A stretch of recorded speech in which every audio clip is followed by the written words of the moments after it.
राधे राधे दोस्तों, कैसे हैं आप सभी। आशा करती हूँ आप सभी बहुत अच्छे हैं और अपना ख्याल रख रही हैं। राधा रानी अपनी कृपा आप सब पर बनाए रखे।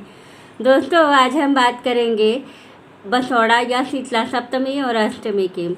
इस दिन महिलाएं विशेष रूप से ध्यान रखें कि नीम की मिट्टी का उपाय इनको ज़रूर करना है। ऐसा करने से आपके जीवन में किसी तरह की कोई परेशानी नहीं आएगी और जो बच्चे आपके हैं वो हमेशा स्वस्थ और निरोगी रहेंगे। परिवार आपका हमेशा सुखी और समृद्ध रहेगा। धन की कभी कमी नहीं होगी और 100% आप निरोगी रहेंगे। और जो मिट्टी का दिया है उसका एक ही उपाय ज़रूर करिएगा। और इस दिन इस जगह से, नीम के पेड़ की इस जगह से मिट्टी निकाल लेने पर और उसको ला करके कहाँ रखना है, सारे उपाय आज आपको बताऊंगी, जिसको करने से आपके जीवन में सुख और संपदा बनी रहेगी। तो चलिए वीडियो शुरू कर लेते हैं। ये जो उपाय है ये पूरी तरह से प्रदीप मिश्रा जी पंडित जी द्वारा बताया हुआ है, इसलिए ये 100% जो है कारगर है, इसलिए आप ये इसे ज़रूर करें। तो आइए चलिए संपूर्ण नियम आप लोगों को बता देती हूँ। तो वीडियो शुरू कर लेते हैं, लेकिन उससे पहले अगर अभी तक आपने चैनल को सब्सक्राइब नहीं किया है तो चैनल को सब्सक्राइब कर लीजिएगा और बेल आइकन को दबाना बिल्कुल ना भूलिएगा। जानकारी अच्छी लगे तो वीडियो को लाइक शेयर ज़रूर कीजिएगा। तो चलिए वीडियो शुरू कर लेते हैं। सबसे पहले हम लोग बात कर लेते हैं कि शीतला सप्तमी और अष्टमी कब है। तो जो शीतला सप्तमी है वो 21 मार्च की है और अष्टमी जो है वो 22 मार्च की है। तो आपको करना क्या है, शीतला सप्तमी के दिन तो जिन लोगों के यहाँ कलश की स्थापना होती है वो लोग कलश की स्थापना करेंगे, और जिन लोगों के यहाँ कलश की स्थापना नहीं होती है, सिर्फ अष्टमी के दिन शीतला जी की पूजा की जाती है, तो वो लोग सिर्फ जो है जो गोधूली बेला का समय होता है उस समय घर में जो भी दुर्गा जी की मूर्ति या तस्वीर आपने स्थापित किया है उनके सामने एक दीपक जला दीजिएगा और जो भोग का प्रसाद होता है उसको बना लीजिएगा। और दूसरे दिन सुबह में भोर में जाकर के पूजा कर लीजिएगा, क्योंकि भोर में ही इसकी पूजा की जाती है। शीतला जी की जो पूजा होती है वो हमेशा भोर में की जाती है। तो आप भोर में जा कर के मतलब 5 बजे से लेकर के 7 बजे के अंदर अंदर शीतला जी की पूजा कर ली जाती है। तो आप 5 से 7 के बीच में जा कर के पूजन कर लीजिएगा। अब हम बात करेंगे कि जैसे नीम की मिट्टी का उपाय क्या करना है और शीतला जी की आरती का उपाय क्या करना है। जो शीतला जी का, सबसे पहले मैं यही बताऊंगी, जो दीपक होता है, शीतला जी को जो दीपक जलाया जाता है उसको क्या करना है आपको कि जैसे सप्तमी के दिन आपने दीपक जला दिया, वो दीपक ठंडा हो गया, फिर अष्टमी के दिन भी उसी दीपक में जो मिट्टी का दिया है या आटे का दिया है उसी में आप फिर से दीपक बना करके जलाइएगा। नया दीपक जो है अष्टमी के दिन नहीं लगाया जाता है, तो ठंडा दीपक जो हो जाता है उसको ही हम लोग दूसरे दिन, अष्टमी के दिन भी हम लोग वही दीपक जलाते हैं। तो आपको विशेष रूप से इस चीज़ का ध्यान रखना है कि जो पुराना दीपक है उसको ही जलाना है।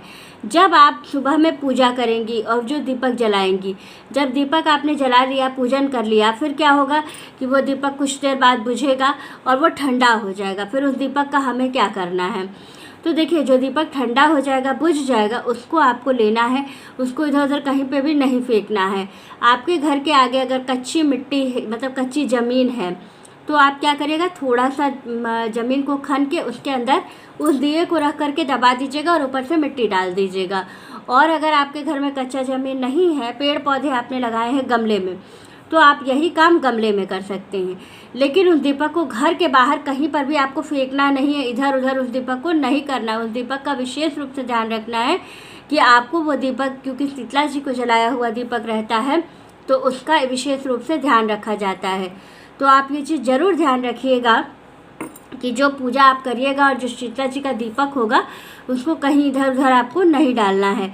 दूसरी चीज़, एक चीज़ और आपको करनी है कि नीम की जो मिट्टी है, नीम के पेड़ की जो मिट्टी होती है, जहाँ पर भी नीम का पेड़ लगा हो, घर के आसपास किसी पार्क में कहीं पर भी अगर लगा हो, तो क्या करिएगा, कहा जाता है कि नीम के पेड़ में जो है वो शीतला जी का बसेरा होता है, वहाँ पर हमेशा जो है शीतला जी विद्यमान रहती हैं, जहाँ पर भी नीम का पेड़ होता है। तो आपको क्या करना है, आपको करना ये है कि जहाँ पर भी आप पूजा करिए, शीतला जी के मंदिर में करिए, घर पर करिए, कहीं पर भी करिए, लेकिन जहाँ नीम का पेड़ है वहाँ जाकर के 1 लोटा जल चढ़ाइएगा और जो चावल और हल्दी से हम लोग ऐपन बनाते हैं उससे 8 थापे नीम के पेड़ का जो डंठल जो होता है उस पे आपको क्या करना है, जो जड़ वाला भाग होता है वहाँ पर आपको 8 थापे लगाने हैं और एक दीपक ज़रूर जलाना है। लेकिन दीपक आप याद रख लीजिएगा कि आपको कितने दीपक लगाने हैं, तो उतने दीपक आप एक दिन पहले सप्तमी को लगा के रख लीजिएगा, क्योंकि उस दिन नया दीपक नहीं लगाना है आपको। तो आप क्या करिएगा कि वहाँ पर एक दीपक जलाइएगा, कुछ मीठा जैसे कि हलवा पूड़ी या कुछ भी वहाँ पर ज़रूर चढ़ाइएगा। और उसके बाद आप क्या करिएगा, जो जड़ एकदम नीचे की साइड में, जैसे आपने पेड़ देखा होगा, पेड़ लगा है उसके नीचे जड़ होती है, ज़मीन में जड़ होती है, तो जहाँ एकदम जड़ शुरू हो रही है, जहाँ पर एकदम उसके पास से थोड़ी सी मिट्टी खन के आप निकाल लीजिएगा और वो मिट्टी ले करके अपने घर आ जाइएगा। लेकर आइएगा उसको, या तो लाल कपड़े में बांध करके आप पूजा के स्थान में रख दीजिएगा, क्योंकि वो पूजनीय है। और अगर आपके यहाँ पूजा के स्थान पर रखने में किसी तरह की कोई परेशानी है या आप वहाँ नहीं रखना चाहते हैं, तो क्या करिएगा, लाल कपड़े में बांध करके अपने घर की तिजोरी में रख दीजिएगा।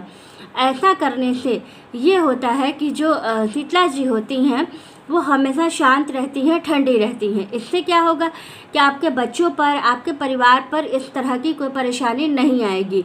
जो ये शीतला जी की पूजा की जाती है, ये मूलतः अपने परिवार की सुरक्षा के लिए किया जाता है, कि हमारे परिवार में हमारे बच्चे, हमारे हस्बैंड, हमारा परिवार, हर कोई सुरक्षित रहे और किसी को जो शीतला जी से संबंधित जो परेशानी होती है, चेचक निकल आती हैं, वो चीज़ें ना हों। तो इसीलिए विशेष तौर पर इस चीज़ का ध्यान रखा जाता है और इसीलिए ये शीतला जी की पूजा की जाती है और उनको ठंडी चीज़ें चढ़ाई जाती हैं, बासी चीज़ें चढ़ाई जाती हैं, कि माता हमेशा ठंडी रहें और हमारे बच्चों और परिवार पर किसी तरह की कोई परेशानी ना आए। एक चीज़ मैंने आप लोगों को बताया था कि जब भी आप शीतला जी की पूजा करें, तो कभी भी जब दर्शन करके निकलें या नीम के पेड़ की पूजा करके आएँ, तो कभी भी ये ना कहें कि हे माँ अपनी कृपा हम पर बनाए रखिएगा। ये कभी मत कहिएगा। अगर आप ऐसा कहते हैं तो माँ को आपने अपने घर में आमंत्रित किया है। तो इसलिए हमेशा ये कहिएगा, माँ